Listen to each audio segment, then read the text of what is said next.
guest for this class is Diana Fernandez, who will say a bit about herself and how she got here. I will say that we've known each other for a while, and she is, she'll elaborate on what she does, but I think of her as a person who really sets the tone for planning within the Boston Planning and Development Agency.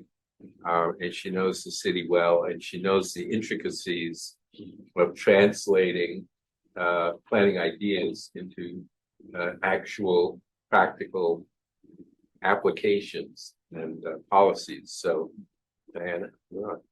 Thank you so much, Ted, and thank you everyone for having me.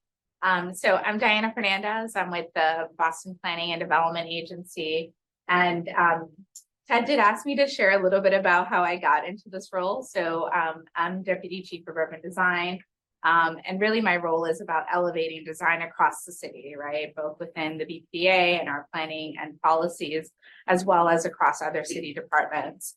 And I sort of landed in this position in a funny way. I'm a trained landscape architect and urban designer by training, and have worked in private practice for over a decade, locally with the firm Sasaki, and then also spent some time practicing in Philadelphia as well. So I have great love for East Coast cities, and it just was a natural fit to take a lot of that private practice experience and translate it into the public sector.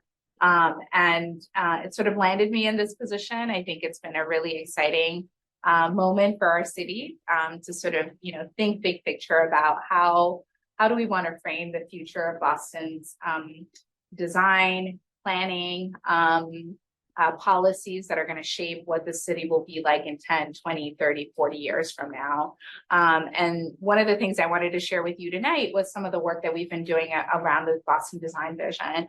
And this is a first of its kind sort of planning effort that's been focused on, having this conversation with the community about, well, what is design excellence to you? And how can that sort of shape the conversations that shape our policies? So I wanted to start first with sort of like, what is urban design? I think it's, as a designer, we tend to like fluidly talk about these things.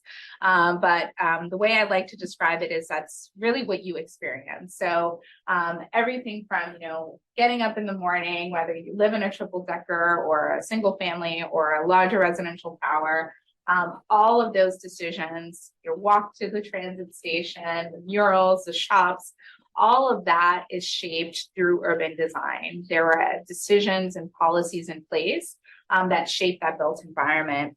And, it can be done artfully, right? Or it can be done poorly. And I think my job is squarely to strike that balance between sort of the artful making of urban design in our city for the betterment of our residents. So that really led us to sort of, dialing into, what does it mean to have a broader design conversation in the city of Boston around design and how that can shape the future of planning and policy. And one of the things here that I love about this image is that, Boston is more than just the Beacon Hill or the Back Bay image, right? There's so many incredible, diverse neighborhoods that exist in our city. And people that we want to uplift and sort of the identity and placemaking of what defines our city. And more specifically, I think the intention behind this work is to really center this notion, right, that we want to achieve a sort of state in which everybody in the city of Boston has a place they feel they belong, or that their lived experience is sort of reflected at them. And, we couldn't do this absent of, I think, many of the sort of issues that are happening today in our city, right? So when we talk about urban design, it's great, it's the art, it's the design, but it's also, centrally located in policy decisions about, displacement and housing, and how do we meet sort of these needs, and what are sort of the design and planning interventions that can shape that direction. And one of the things that's like really important about this, right, is that when we're designing, when we're thinking for the future, when we're thinking of addressing these issues, we're also sensitive to sort of the culture that exists there. And some of these things are qualitative, right? They're hard to sort of map or pinpoint in terms of a policy, but they're really important, right, to the sort of identity, the sense of belonging, the sort of placemaking, right, that creates our neighborhoods. So I'm going to nerd out with you all today because I'm a huge data nerd, and share a little bit of some of the analysis that has led us to some of the work that is coming out of the design vision. So one of the things that we've learned through this process is that, you know, Boston's actually quite diverse, but really more as a whole than a sum of its parts. And it's been really interesting for us to dig into each of these neighborhoods and understand how are those demographics being played out. How do we understand sort of that intersection where there's a mixing of culture and identities from a demographic standpoint? And how is that impacting the built environment? And how do design and planning policies shape that intersection of diversity? Another piece that is actually really interesting for us is that Boston's quite unique. This is perhaps one of my favorite diagrams. It's looking at street network orientation. So I think for all of you here, I mean, you've always heard like Boston drivers are just nuts. They're crazy, right? Well, here's the reason. Our street grid is not north-south. It's not east-west. It's not radial. It's just a like organic hodgepodge of cow paths that have led us to sort of the organic growth that we see today in our city. And what's really fascinating, right, is that our closest counterpart is actually London, hilariously enough. And that there's this really interesting moment, right, where we start to sort of take a look at the underlying structure and framework of our city as being inherently diverse, inherently heterogeneous, and that creates the environment that we get to inherit today. And this means that because our grid is so unique and organic in its form, every single square in Boston is quite unique. So we have fun at the office trying to figure out like what square is what here. But some are defined by just streets and intersections. Some are defined by an open space. Some have proximity to transit. Others have proximity to water. So every single sort of square is sort of this special snowflake, this unique moment in our city that is a real opportunity for us from a design and planning perspective. The other piece that's been central to this work is that, there's a lot of fear about growth and specifically growth that's unchecked. So when we started to think about, some of the values that came out of the Boston 2030 plan about growth and prioritizing equity, we wanted to really understand, well, who is that, right? Who are we actually designing growth for? And this sort of starts to take a look at, the sort of demographic distribution across our city. It starts to take a look at, well, where are there concentrations of children? Where are there concentrations of older adults? Where are there concentrations of folks with limited English proficiency, knowing that, the growth that we're going to see in the city is going to come from a large part from immigrant populations, and how do we start to sort of plan for that growth and be quite specific about who that growth is for.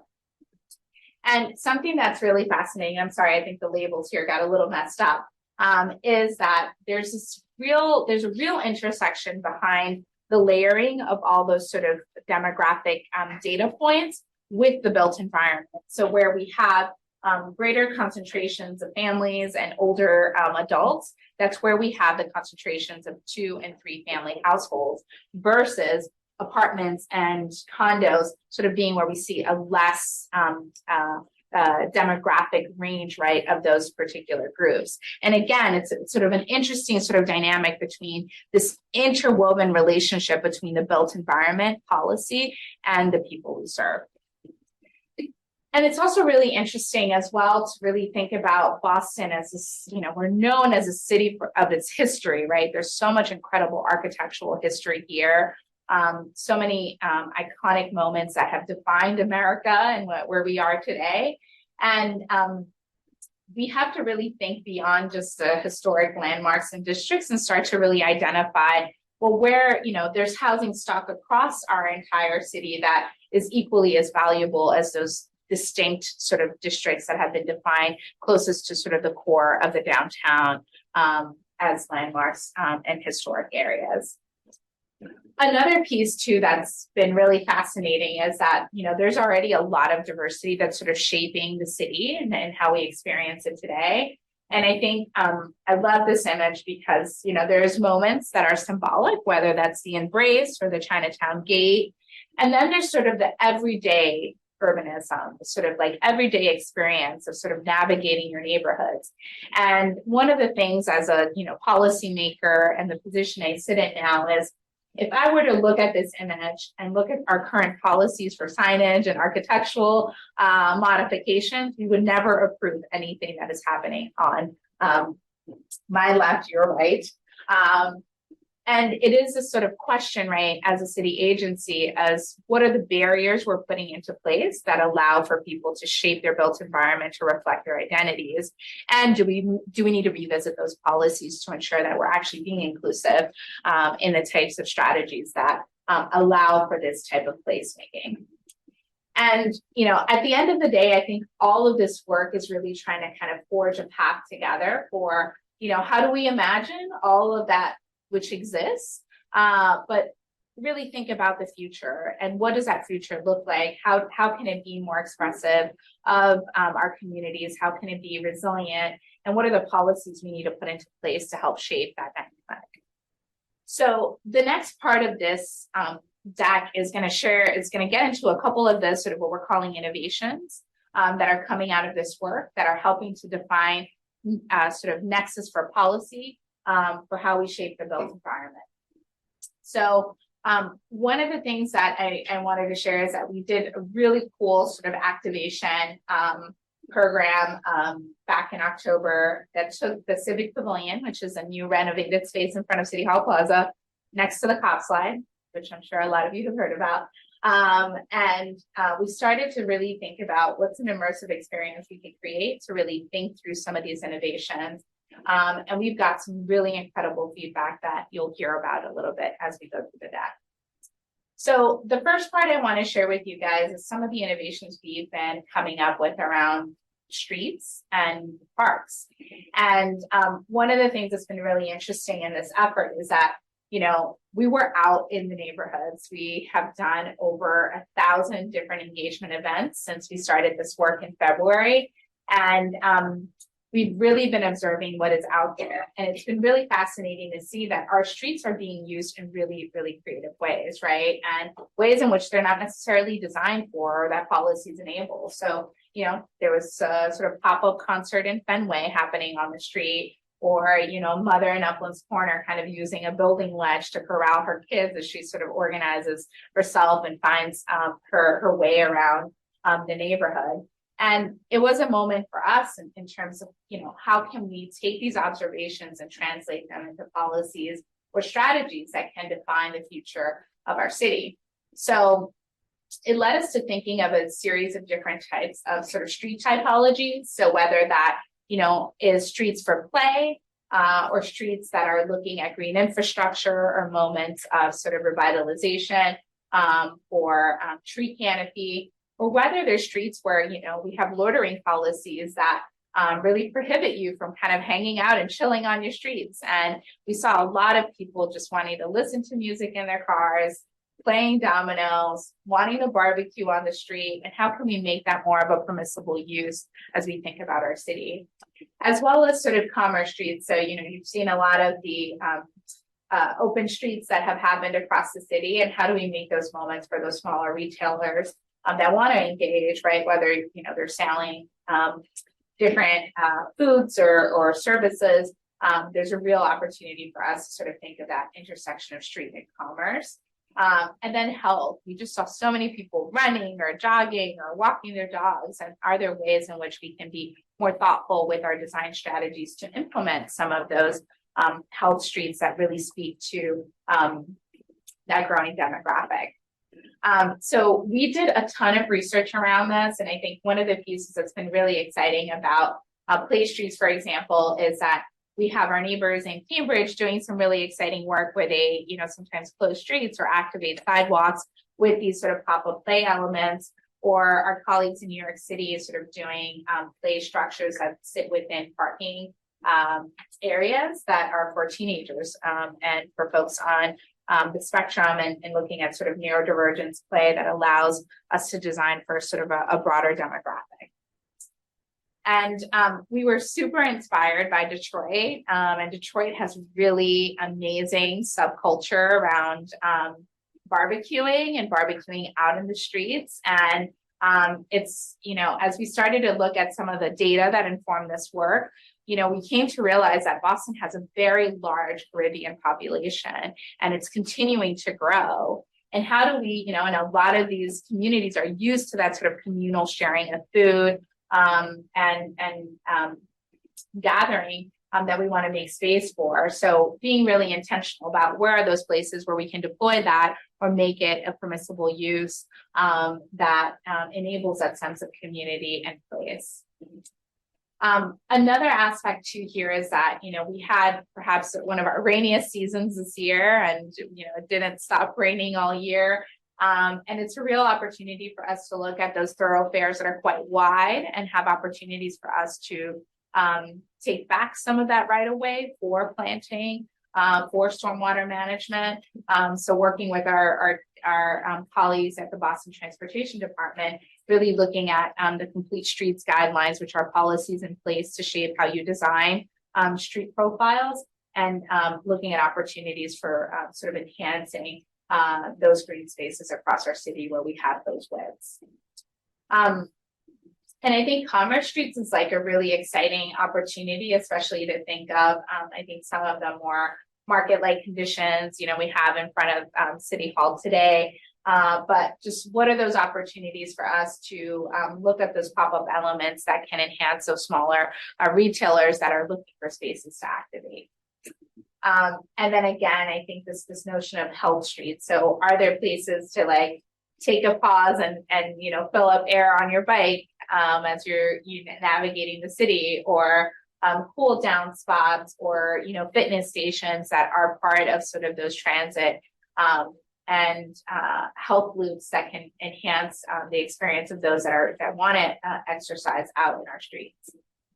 And then open streets, which has been so fun. We posted so many of them across the city this year, and it's been a really successful policy and pilot initiative. But how do we sort of translate that into sort of areas in our neighborhoods where we want to see more of that, and it be sort of an easier sort of process to permit.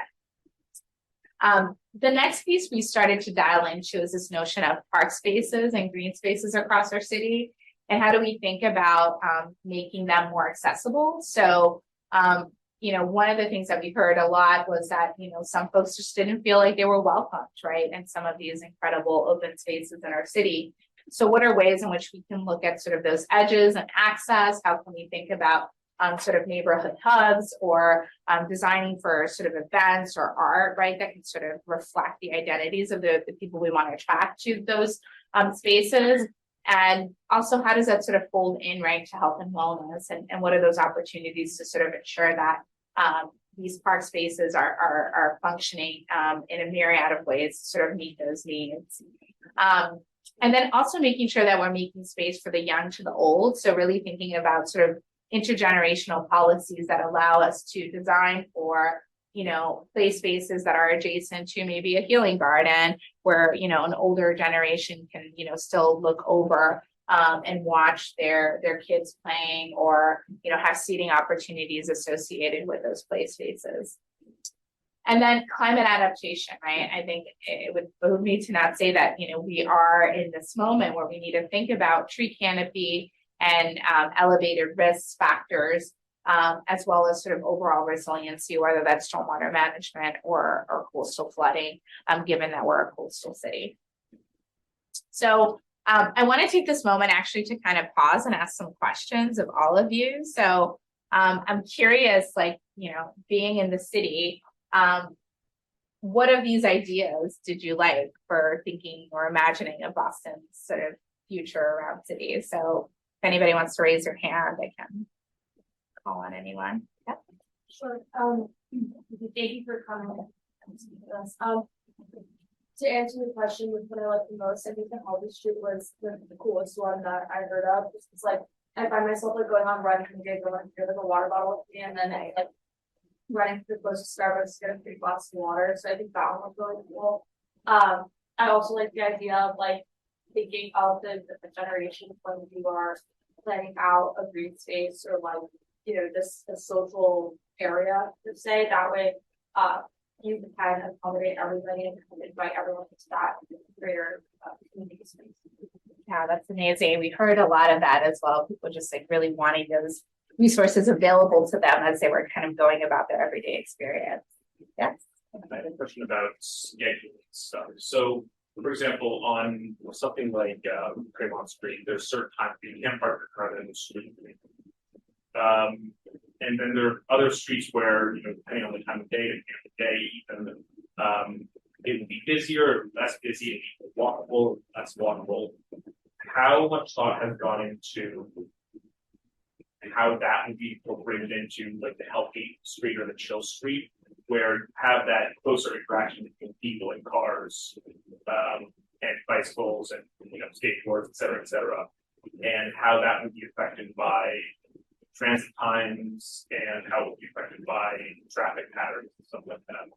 That's an excellent question. So, you know, in the spirit of collaboration with our partners at the Boston Transportation Department, we have so much data around like, what are those sort of trip generations? When are those peak hours? How does that relate to when like these activities occur, right? So that we know that, you know, usually when people are wanting to use health streets or running around, it's usually, you know, right before the rush hour peak, right? And that this notion of the chill streets, right, is something that is often more of a sort of weekend activity, that's sort of Friday to like Sunday sort of spectrum. So we've been taking that into consideration as we think about our policies, because, you know, we don't want to like make the traffic worse or create unsafe conditions, but also sort of find policies that enable us to sort of pilot these ideas and test them and see what the impacts are by sort of monitoring what those trip generations are and monitor, right, the safety of our residents as we try any of these strategies. I have another question here, and you know, do you guys use your streets that way, or are we just making up all this stuff, or, you know, do you see yourselves sort of hanging out and gathering, and where? This isn't me using it myself per se, but whenever in the summer, restaurants open like out on the back of the streets, I love when my friends and I congregate there. It's really fun. I think it gives really love and sense of the community, especially when the weather is nice. So it's probably the way like I use the street the most, but I know that if every restaurant has a patio, then nobody can like get anything done. Awesome. Yeah. Hello. I would say I don't really use the streets often. It can depend on my neighborhood. Like I would like to, so I think with across the street from the park too. I can walk the park. But I don't find myself just on an average day being able to just sit on a bench, like I'm propped up on a rock, or it looks like I'm really just chilling off the street. So I would appreciate if in the more urban neighborhoods that there really was a place to sit outside of the bus stop. They have benches for bus stops, but then that turns into people sleeping on the benches. Okay, but whereas if I were to go downtown or just around neighborhoods, there's more is so people I want to be encouraged to go outside. And I encourage people to see a bench and a trash can and a bus stop. So I know they have done some type of pilot program in Mattapan where there's a lot of diagonal parking instead of big parking. Make it like some cool benches, but typically, you know, I have to go somewhere to actively take that with my friends outside of people. I don't like having to go outside of the neighborhood to take a fire. So I don't really think opportunity. Excellent point. And one thing I want to mention is hang on to the stoop idea for a second. You're going to see a little bit more of that in a second. But I think we heard that loud and clear a lot, where it's like, we also don't want to romanticize that some, you know, you're lucky you're close to Franklin Park, but others don't even have access to open spaces. So they're having to use their streets to achieve the sort of basic needs, right, of recreating outside. So we want to be, you know, we're not romanticizing any of those things, but want to be mindful of policies that can help us, you know, in the interim sort of get to sort of solutions that advance that agenda. I think there was one more question here. I just would say that I use open streets when like open Newbury Street, or if they close a person who will direct to the police office, and that's the biggest thing. Great. Well, this was amazing feedback. I'm going to move on just to make sure we get to the rest of the content here. So the sort of next piece is what we're calling the domestic realm. It's been really interesting for us to sort of ask these questions of like, what is a Boston home? And, you know, because of the way in which Boston, our city was created, right? These sort of annexed different towns. We have really unique sort of identities of what home means, right? Some may live in a tower and some may live in a triple decker or a multifamily or a single family. And there's just all these sort of really unique ways that home manifests itself.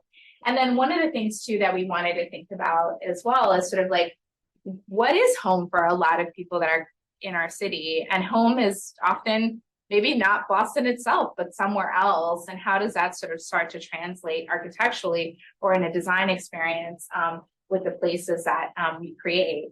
And I wanted to share this quote by Amari Harris-Jeffries, who's done a ton of incredible work, but, you know, this notion of like, how does material also, you know, relate to this? So like your ability to see yourself or experience the city reflected back at you, you know, is because of this sort of material expression and a diversity, right? So we don't want everything to be sort of a glassy box, but there are appropriate moments where that is, you know, the right architectural solution, but also making sure that we're balancing that out, right, with the need for materials that are reflective and accessible to communities.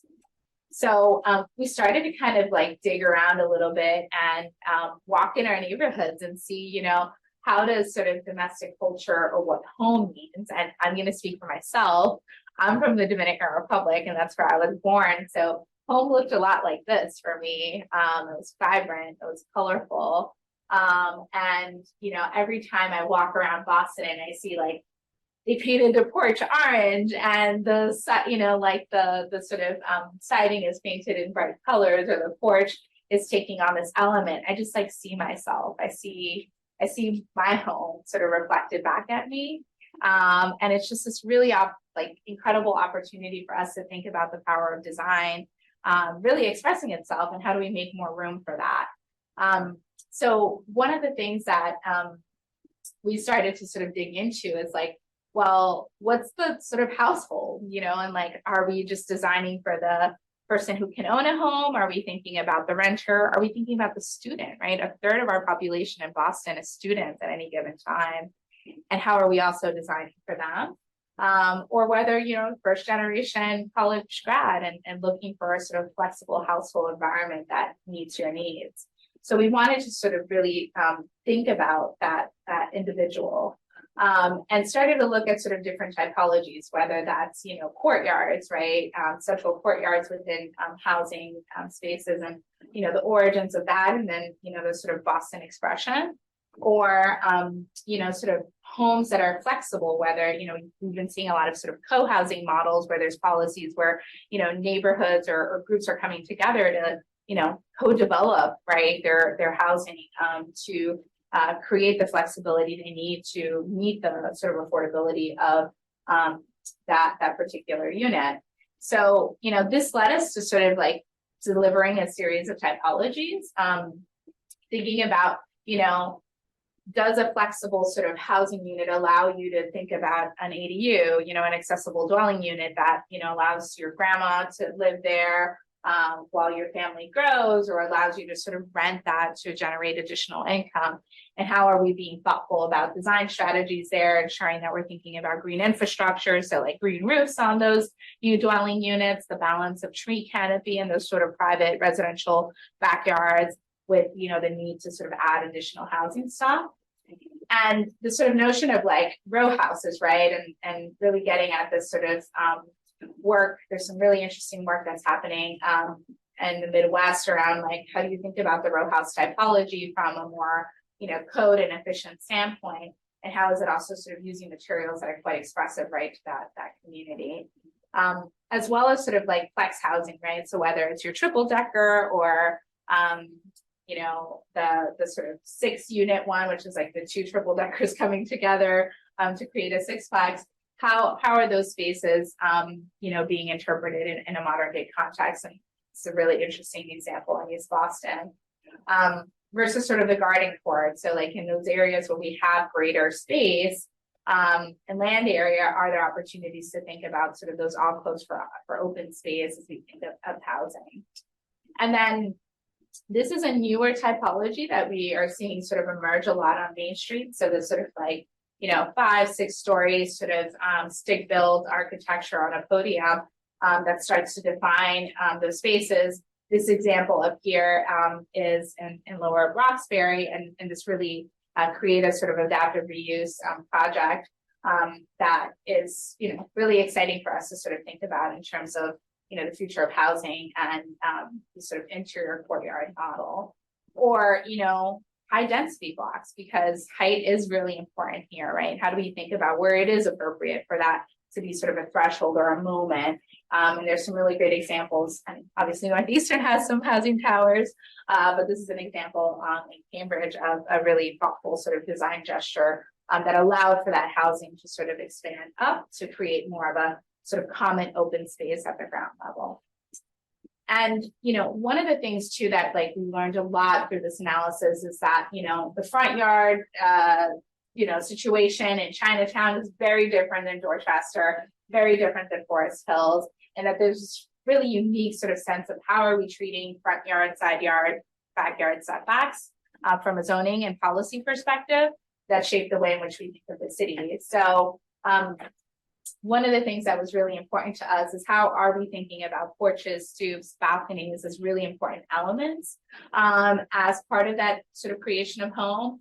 And, in a city like ours where we have certain neighborhoods that are quite hilly and there's a lot of topography, even thinking about ledges, like, that are places where people kind of hang out and sit and like talk to their neighbor, or, and they're also serving to sort of hold grade.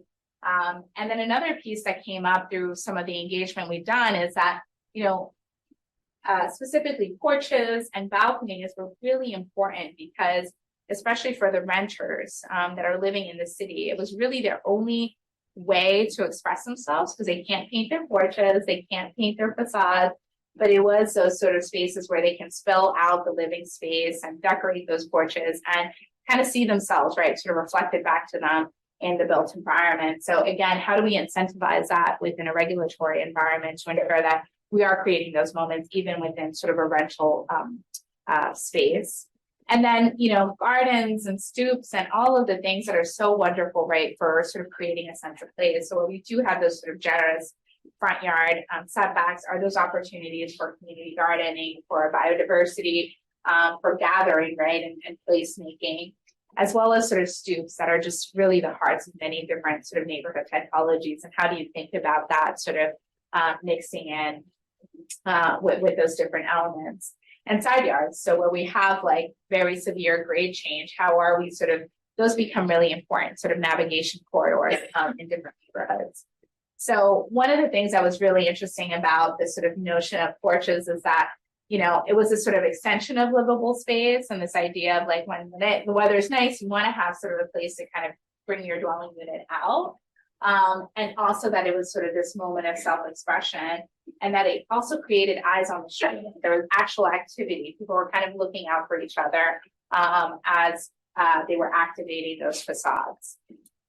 And one of the things that's been really interesting too is that, for example, in Rosendale, you have so many different hills, right, as you're sort of navigating a neighborhood, those side yards are really important because they're helping different neighbors sort of navigate from one place to another. And it's actually happening on private land, but it's a real sort of value add and important element for us to consider as we think about those elements. And ensuring that when new development comes in, we're creating the space, right, to still enable that sort of placemaking to occur. And the gardens, and there's so many wonderful examples, New York City, where they're planting perennial gardens for added biodiversity within these sort of larger lots, or even the Mattapan Food Forest, which is an incredible local initiative that, is sort of taking those sort of verdant spaces and activating them and providing sort of a myriad of benefits. And how do we create sort of policies that enable more of that activation to occur?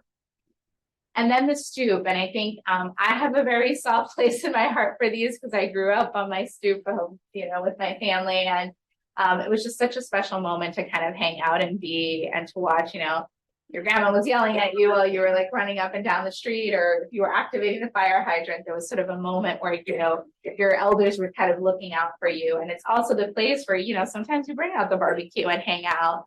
And it's a real hallmark sort of like of this urban experience. And how do we think about sort of incentivizing that as we think of housing production, and the importance of these sort of neighborhood elements that, often just go away because it's just more efficient and cost effective to sort of build a clean box, right? Another element here is sort of these ledges, and this was like it was a really interesting observation for us. I didn't think we would land here, but we saw so many people kind of hanging out here. There were those like libraries that people were like putting in front of their houses where you can kind of share books, or it's a space where like you're doing your yard sale, or your kids selling lemonade. It was just a really interesting way in which that element, which is really about holding grade, the topography, really became a like culture and placemaking element, and really important for us to consider. So I'm curious, what does like your dream home look like? What does it feel like? Are there elements here that resonated, or is there anything that you felt like was missing? So would love to open it up for questions. And here. Oh, right there. Yeah, so I'm from a master plan community, which creates. I'm one cul-de-sac and dozens and dozens of cul-de-sacs, but it gave me access to a lot of other kids my age when I was younger. So that was a really big part of my childhood, was growing up not so much in my home with my brothers, but more out on the street playing with other people, and kind of enjoying. I'm in California, so enjoying the weather that way with being outside. So that's definitely something that when I'm older enough, when I want to have kids, I want that for them as well, so to have that interaction with people their age, that I can encourage them. Amazing. I think like a multi-generational home, and so I really resonated with the like using the students as like a hangout spot, like center versus suburb in New York City. And so like interacting with our neighbor experience, like hanging out on the fourth or super apartments and like interactive. It added to that sense of community that convenience and the place to stay. So I agree. I think like my favorite dream home would be that place where I can interact with my community. Amazing. I love that. Yeah. I also grew up in New York, and I grew up in building. It was like a big apartment building, but it had two sides, one on each side of the block. And there was a garden that I got to play with a bunch of other kids just around the building, and fosters that community and functioned as like a communal backyard. Love that. This is amazing. This is so incredible to hear. And I think the variety too. So like from the cul-de-sac to the stoop to like the courtyard, right? All of those sort of typologies resonated. So I'm going to continue on just because we have a lot of content to get through, and I want to make sure I make time for additional questions. So the next sort of piece of this is around like the commercial aspects of what make our cities so special. I mean, I'm not surprised because I love food, but I was actually very surprised that everyone we talked to, when we asked them like, well, what's a marker of like belonging for you? And it was like, oh, I can smell Zaz down the street, or, I smell Ron's ice cream. And, it was this really funny moment where we were like, oh my God, these small businesses are just so important to the sort of like creation of place and identity in our city. And how do we think about supporting small businesses in a more intentional way? And one of the things too that's really interesting, so we regulate signage. I'm a regulator, so we regulate and have policies around signage review, and it's really interesting to see sort of like origin signage, right? And how that particular community member and vendor wanted to sort of translate where they came from, right, into sort of a more Boston context, and how do we make room for that, right, within our regulatory process to enable more of that to occur in our city. So we started to take a look at a set of different strategies. So the first one is this notion of retail diversity, right? That there's When we look at the main streets, right, there's sort of like a pace to the city. Like every 30 seconds, you're experiencing something new, and that new, experience, whether it's texture, material, or a new storefront, allows you to kind of engage with the city in a different way, and that piece is so important to sort of like creating a well-designed urban environment. And a lot of that comes down to scale, right? Sort of what's the scale of those interventions that happen in our cities. So as we think about, more density above and mixed use with residential, how does the ground plane really reflect that sense of scale and density that's so important to our sense of place and identity, and that you're making space for the smaller retailers and also for, larger box retailers, right, that needs to be sort of in that mix, but that you don't want like one block to just be one storefront, right? Because that sort of takes away from that pace. You've sort of lost that grit and identity that's part of that activation. And another aspect of it, and I think it was you over there that mentioned this, it's like this notion of, these storefronts kind of coming out a little bit. I think those opportunities for those doorways or nooks or little like pocket parks to sort of occur as you're walking through those main streets. And what are those opportunities, whether it's a recessed entryway or a vestibule or a doorway or these sort of resting nooks, right? Like a pause space before you like enter the street. What are ways in which we can look at regulatory policies that allow us to sort of incentivize more of these types of interactions through our zoning? And another aspect of this, right, is that there's like care and detailing, right? So whether that's working with a local artist or like, in JP, people love the cow. Like it was a really important element of JP Licks, and like people felt strongly about that cow and its characteristics. So how are we thinking about that piece of signage and opportunities for art and visibility to really sort of work in tandem with the gestures identified? And then this notion of the inside outside, right? So, Newberry Street does it so well, but like, can it happen in other places in our city, right? Where we are sort of looking at that expanded sort of area for seating, for congregating, or for those sort of pause spaces for you to kind of hang out as you're like waiting to get into a restaurant or picking up, your takeout order and hang out with your neighbor. And a really important aspect of this too is that, I'm talking about all the fun retail stuff, but there's like laundromats and barbershops and all the other things that are just important to city life that we also want to take into consideration as really important uses along those corridors. The next piece is like our fun around the squares and this notion that this is like our tests, like if you can figure out what they are. And then we have a key here. So it's really, really fascinating for us to sort of think through what these typologies are and how unique each of them are. And we've been working with a visual artist. Her name's OJ, and she's sort of photographed a lot of the elements that we heard through community meetings that were like, either affirmative spaces or really important cultural elements for the neighborhood, and built a sort of collage to sort of like bring all those pieces together. And I love this one for Austin because Austin's like a really fun place. It's like so diverse inherently. It's just a hodgepodge of everything. There's no one architectural identity that defines it. And, they always say that it's like Austin welcomes everyone. And it's like, how do we embrace a lot of what's here, the texture, the height, the material expression, the sort of grittiness that sort of comes through as design elements that shape new development that comes into this neighborhood, versus Chinatown, which has a totally different sense of height and density. And what are the elements here, right? There's sort of like even a color and material expression, right, which is quite different than Alston, that is sort of coming through in those gestures, versus East Boston, right? That is just there's a relationship with water and open space that is really different in the sort of neighborhood fabric that's quite intentional. Or Uplands Corner, right, where you have this sort of like sense of height and scale associated with this sort of brick typology, and then these really unique open spaces and Strand Theater as a real opportunity for activation. So again, none of these are the same, and they're each a special snowflake. And how do we think about sort of interventions as a policy for activating these spaces, bringing more investment into them to not gentrify them, but like actually uplift and embrace and amplify the diversity that exists there today. So I'm curious, like, what did you guys think of the collages? Have any of you been at these spaces? Do they,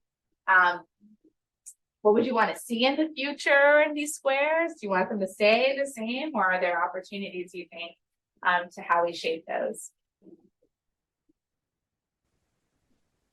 I grew up in Uplands Corner for the majority of my life, so I don't live there no longer, but just as I'm driving up, so like there's actually two banks up the corner. It's a Citizens Bank that made me before I was born, and the Bank of America on the other side of the street. So both of those banks have turned into some community spaces, and or just one of the banks have just this art. At first, they just like, it's a Halloween, but waiting for this is art. And the art was beautiful, but it was me adjusting to change. And I do appreciate it, and I smile when I drive up the street, because prior to that, it was just very business-like. And even if you keep driving up Uplands Corner, I guess this will go. It's not really the islands. The traffic going this way, and then there's the island. And before it's an island of nothing, but there's big pots of flower pots, and then around it there's some art around it. So I think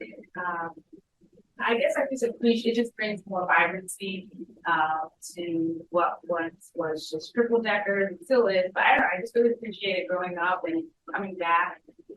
It's more like, oh, let's get out and write me a pizza. You can look at a flower pot, you can go to a bake, and you have like some tall buildings that have new purpose. So yeah, I appreciate it, the change for sure. Anyone else? Awesome. So I just like threw a ton at you guys in the last I think hour or so. So what I shared with you today is sort of midway through our process. We are kind of working now and taking all of these like really fun ideas and translating them into what we call an implementation roadmap. That's really focused on how do we make these into sort of policies or pilot projects or capital projects that start to realize, I think, a lot of these ideas. So we're really excited about this work. Obviously, would love to sort of hear your feedback on all of it. And to Ted's point earlier, I think this is meant to be sort of this like umbrella vision, right? It's a vision. It's not a policy document just yet, but it's a vision that's helping us as a city sort of project forward for the future. That's not a future that's just like, hey, I pulled a really beautiful image from Europe and you should do it here. But to say this is rooted in place and people, and that the design of our built environment is really a reflection of those priorities and principles. So with that, I'm going to end, but I see a question. Yeah, no, I just wanted in general, great proposal. How do you balance this, and like especially with the space for the students, which is like the Courtyard's actually one of the buildings that showed I used to live in. Courtyard's amazing, but then it felt like they managers kind of wanted more apartments, and they made more, and then there's so many issues with like heating and coffee and all of that stuff. So how do you ensure that these policies kind of stay the way you wanted them when there's such a big amount? Yeah, I think it's like a real challenge. So even, when I mentioned the ADU conversation, we also, have a tree canopy plan. We want to retain tree canopy. We're like, oh, but don't take down your trees to add the ADU. But, it's one of those things where it's a fine balance. And I think for us specifically, something that came out of this work was that what we didn't realize, right, was that a lot of those elements, the porches, the courtyards, those were the first things to go when we had new development proposals come online. And that we didn't have a document to help us understand that was valuable to the community, right? That was actually a really like basic human need, right, to have those spaces. And that it's important for us to sort of incentivize that. So whether that means like, hey, you can have a little bit more height in order to get a courtyard space, or, we can allow for a more generous, you can have a little bit of an overhang as long as you're providing porches and balconies, right? Or we can give you a more generous sort of setback on the back, or sort of flex the regulations in that way. So I think it's a little bit of a trade-off here, but what this work is really meant to do is to help us sort of like crystallize, well, what is important to the neighborhood and to people, and how can that then help shape the negotiations? Because, I don't think any of these developers want to do it because they're bad. They're trying to make a demand, right? And they have serious financial considerations to take into account. And we as a city just need to figure out how we look at our own policies and ensure that we are actually putting forward at the table what it is that we value first. And sometimes it's not always so clear, we're not so good at that. But we're trying to be better. Could you elaborate on that negotiation process with developers? Yeah, so I think, since I've been at the city, I think one of the things that's been really important for me is that I'm a visual person. So I want to be able to draw or articulate the thing that we are looking for, right? Because I want to make sure that, as we're entering these conversations, I'm doing my homework, right? As a representative of the city and the community, right? To ensure that we're looking at all of the design opportunities that there are, right? To sort of ensure that we're shaping the development in the right way. So, they'll come in with a proposal and a zoning pathway, and they're like, this is our understanding, right, of the zoning code. This is our understanding of how we meet our project criteria. This is the square footage. These are the program uses. And then it's on us, right, to sort of say, okay, these are the policies that apply. So complete streets apply to you. So we want to make sure you're following those guidelines. We care about open space. There's these sort of elements, right, that such as porches or balconies that we want to make sure are also integrated, right, into your proposal.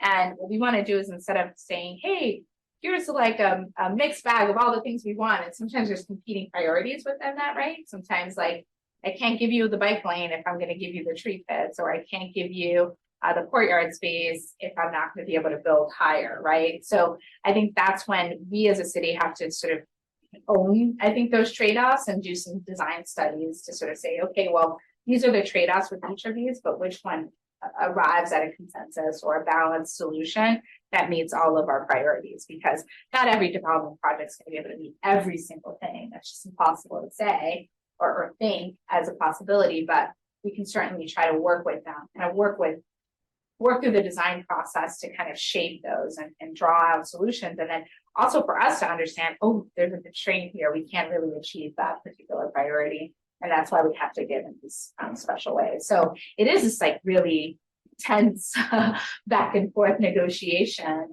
But, the way I've been approaching it is that we want our team to be sort of collaborators in that space, to really kind of come with ideas and take it from there. It sounds as though you're dealing with these on a sort of parcel by parcel or neighborhood by neighborhood basis. And there's been a lot of conversation about universalizing some of these choices in order to make the development process more predictable on a neighborhood by neighborhood basis. So how do you balance between achieving predictability citywide against the kinds of individual parcel or neighborhood priorities that you may be trying to fulfill? I think that's an excellent question, and something that I think we've been grappling with as we look at zoning reform, right? And I think providing a little bit more predictability around, like, well, what is growth going to look like in the neighborhood? One of the things we've been trying to be really intentional about is ensuring that the design vision is inherently about difference and diversity, right? So that can sometimes be counter to like a citywide approach, right? That's homogenous, because every single neighborhood is different. There's just different constraints. But we also understand, right, that the system today, it's unclear how those priorities are made and how those decisions are made. So one of the things that we've been looking at is whether there's performance-based criteria that allows us to ensure that, we can talk about what those sort of envelopes are in terms of density and height, but have the opportunity to sort of shape some of these more form-based elements or performance-based criteria, whether it's like it's really important to, have more street trees or green streets in particular neighborhoods, and have that be part of the performance metrics that define that neighborhood article. So those are ways in which, we're thinking through some of this. I think it's still an active discussion, And it's a really hard challenge, especially when we know that, you know, because of how the city was organized, our parcels are very unique across the city. So even, you know, one of the things we do often is we take these policies and we break them. So we try to test fit like the zoning strategy and apply it to all of the parcels in the city and see where it breaks, like where doesn't it work. And that helps to, it's sort of a back and forth process where we can sort of say, well, hey, this actually needs to be more of a guideline because we can't really, like, it's just not possible to do that as an overall strategy, or this belongs in a neighborhood article, or, you know, this is a performance-based criteria that we can sort of pull into that particular neighborhood. So it's not one answer, Ted. It's a myriad of solutions to try to get at that, because we certainly don't want to sort of like have the same, you know, sort of housing typology land everywhere. I don't think that's the goal of this. The goal of this is to sort of say, this diversity is really important to our city. And how do we ensure that our policies are flexible enough to provide the predictability, but also embrace what everybody really cares about, which is the uniqueness of our city and its neighborhoods.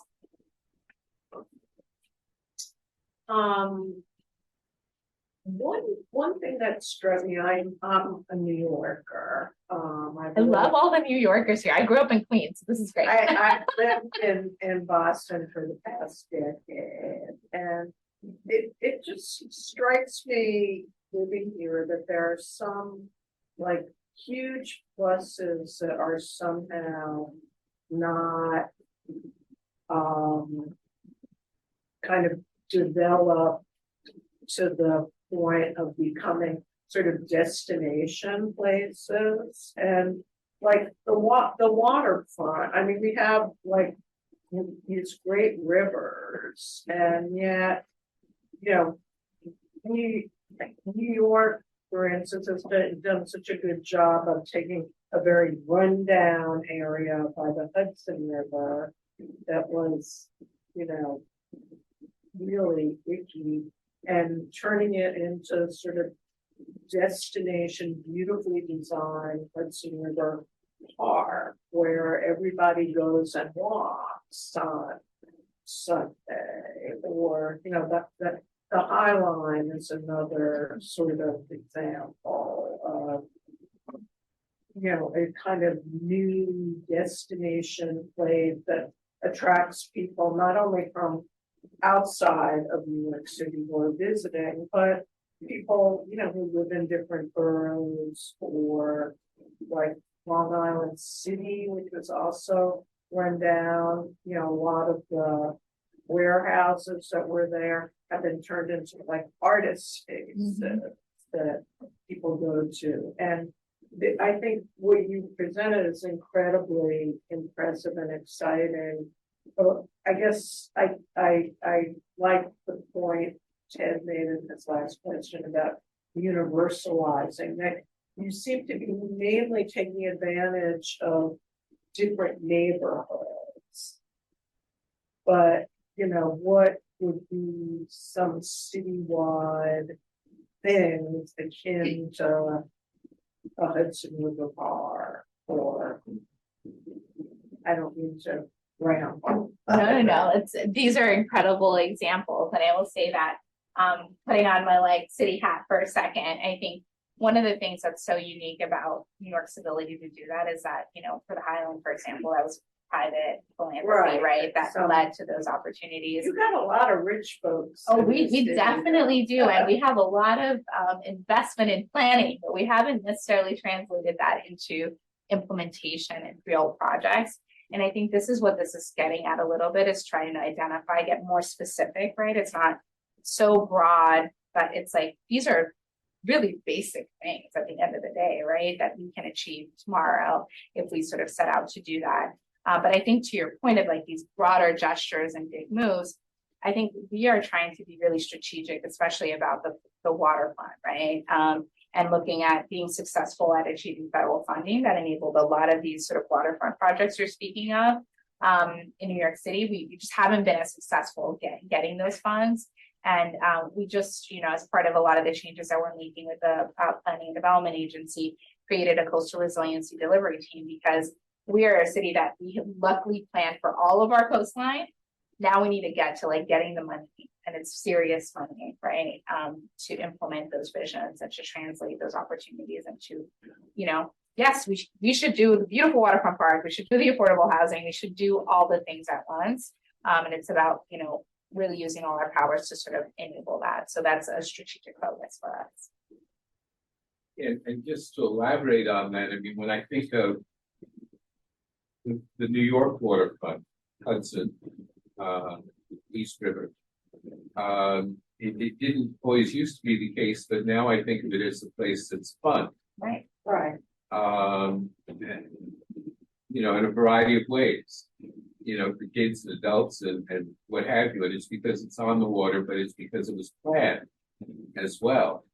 And unless one is fairly well off, or Pierce Park, for example, one doesn't necessarily think of the Boston waterfront yet as a place where people in the city go for fun.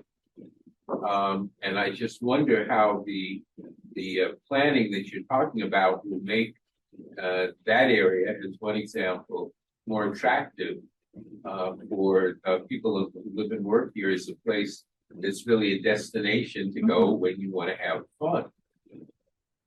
And I think, you know, one of the things too that I think we're like in the Boston example too is, and I think what New York was so successful at doing is removing some of these designated port area limitations, which is state regulation that sort of limits the uses.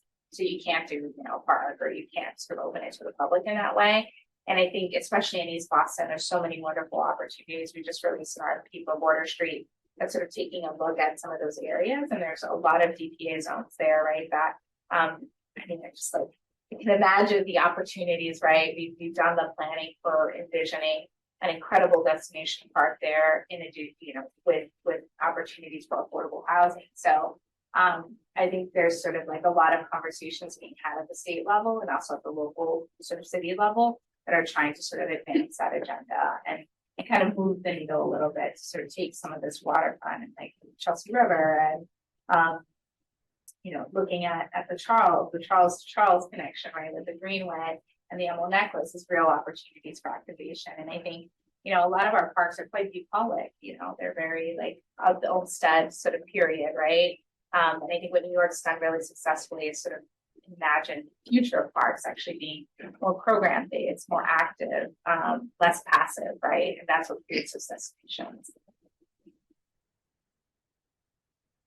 I was just curious, you talked about a third of the population being students, obviously like tons of turnover there, not only with like people going abroad, but like graduating even. How do you still manage like community building, but also how does that affect housing where you're not able to evaluate some of the like, I guess, success of housing or moving in, moving out sometimes in a year? I think it's a really interesting conversation because, for example, you know, we want to grow our city for families and make space for that, right? But some of the very family units are the best units for students to live in, right? Because you can have, you know, multiple roommates and share the cost of that way. So I think for, you know, the approach we've taken here is that we have to center that demographic in our conversation. It's not like, well, because they come and go. It's like, let's not really talk about it. They're really integral to the housing conversation. It's this whole spectrum. So we want to be really thoughtful about what are those sort of right opportunities? How do we work with all these incredible institutions in our city to achieve those goals? And how do we center them? It is a transient population, but you know, in your time here, whether it's 4 or 5 years or maybe longer for some others, it's important that you're adding right to sort of culture and identity and placemaking in the neighborhood, and that you're a critical demographic. I mean, a third of our city, that's a significant population, right? So we want to be thoughtful about that and make sure we're centering that in the conversation because it, you know, the whole displacement and housing thing, like that's real, but it would behoove me to not include you in that conversation. You have a question?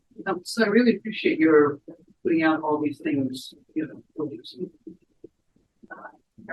so forth, because you're right, we haven't thought about those things, buildings, and so I live just on this side of Mass Ave, and we have buildings down there.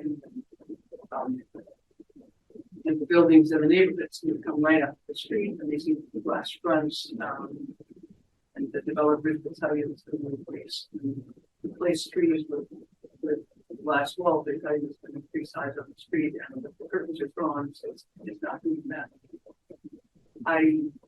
I guess, so I'm a president of Chester Square Neighbors, which is 565 Massachusetts Avenue, and I'm a co-founder of the NASDAQ Coalition, which is the neighborhoods association working together to see what NASDAQ can continue to get beyond congestion and boundary and Heat Island and NASDAQ gas. We can be a community, we can be a connector, we can be a divider. Most people in my neighborhood don't know about the new line, which is very exciting. It's a good change, right direction.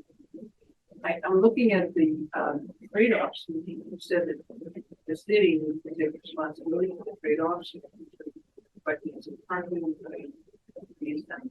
whatever. And I appreciate that, but I'm wondering how the process happens, because typically we see projects coming to us pretty well formed. Like the Alexandra did.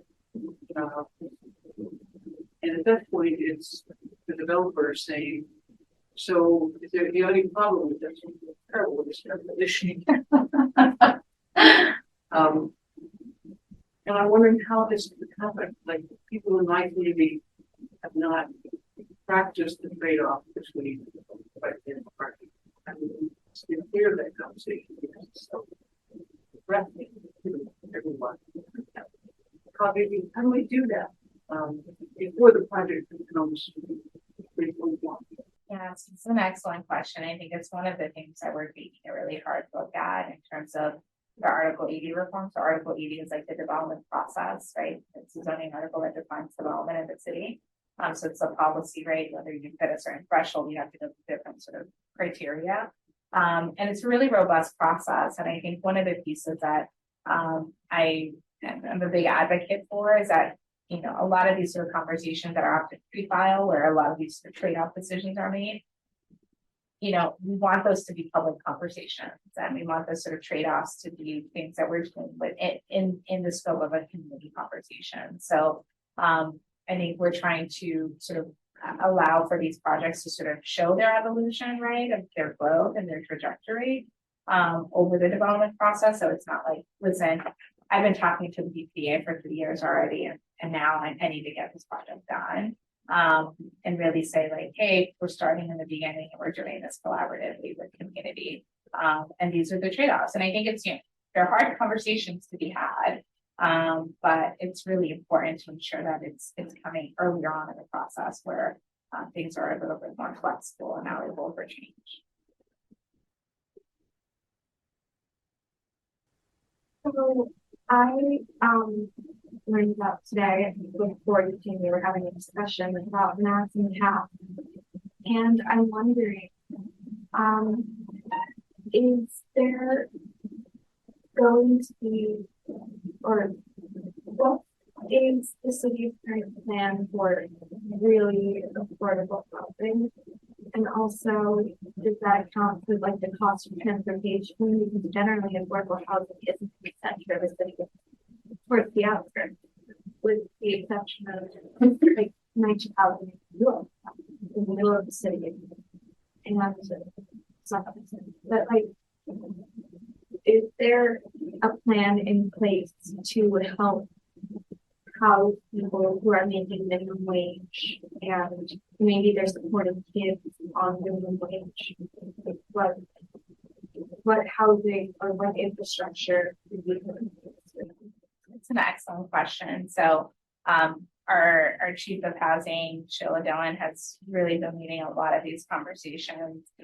We're also supporting the passed new zoning changes that increase the threshold for affordable units across new development in the city. So we went from 13% to 20%. This also includes 3% that would be for voucher holders, so very deeply affordable units. And I think we're also just trying to be, you know, I also want to sort of point out that in this moment, Boston is also building new affordable housing, like deeply affordable housing projects with, you know, Kate Bennett's legacy and now Kenzie Fox sort of entering that conversation and leading that agency. So I think there's like a myriad of approaches we're taking. So we're building more new affordable housing.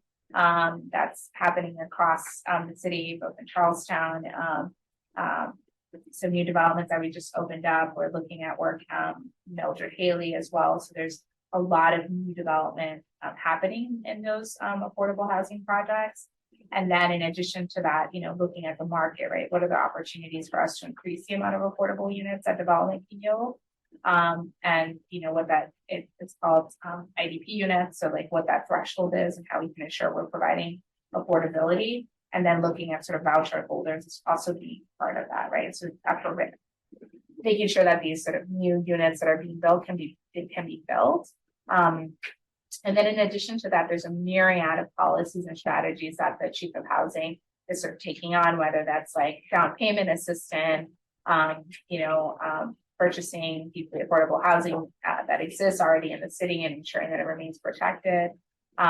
And also sort of providing resources to the mayor announced that there's over 100 different parcels in the city that the city is giving for free for developers to develop themselves and to create new sort of like affordable units for residents to live in. So listen, we're throwing everything we can at it. It's a really complex issue, and I think it's like a real like demand piece. And I think another element to layer onto this is that, you know, the economy drives so much of this. So right now with interest rates as high as they are, it's just we are not seeing housing proposals coming forward. People are not building houses because they can't afford the interest rates.